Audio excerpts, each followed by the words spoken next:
what does it mean to be healthy? You're asking me the question, what does it mean to be a great parent? Like, I don't have 5 things to be a great parent, right? It's a lifestyle.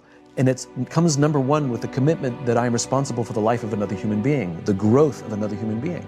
The closest thing to leadership is parenting. You have to be an infinite student of parenting.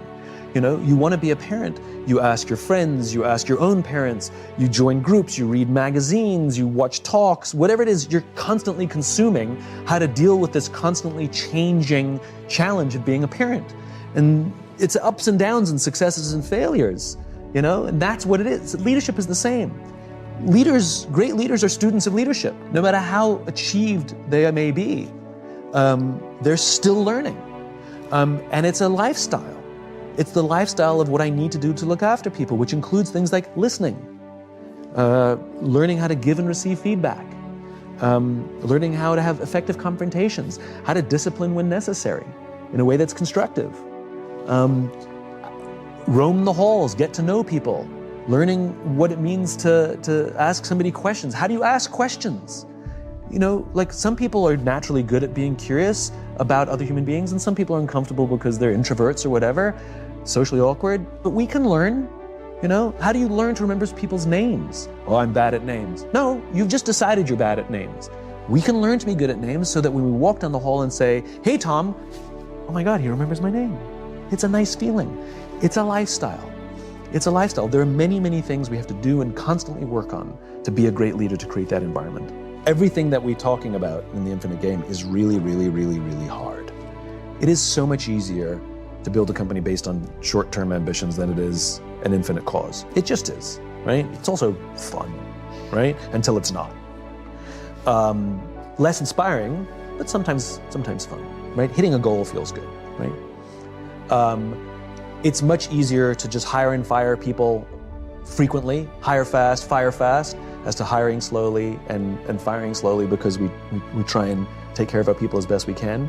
It's hard to build teams. All of that stuff we talked about leadership, like what am I supposed to do to build a trusting team? Well, I wish I could give you a list of 5 things. It's really, really hard to be a parent.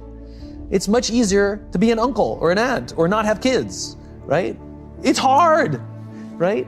So why do it?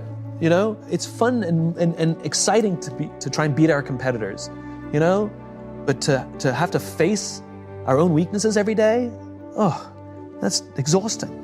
You know, existential flexibility, I'd rather not. I just would rather not.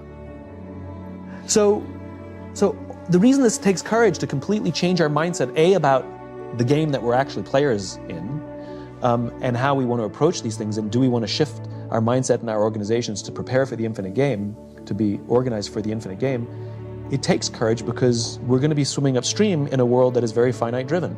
You know, the pressures on us are overwhelming from Wall Street or our own egos or from internal incentive structures or our bosses, whatever it is. The pressures are overwhelming for us to play the finite game. And so how do you stand up to massive external pressure? Courage. And courage is something that comes from relationships. You know, it's external. A world-famous trapeze artist would never attempt a brand new death-defying act for the first time without a net. They would never do it. So why do we think that we could do something difficult without external support too? I've had the opportunity to meet real heroes, people who've risked their lives to save the lives of others with the belief that they were going to die, and they didn't.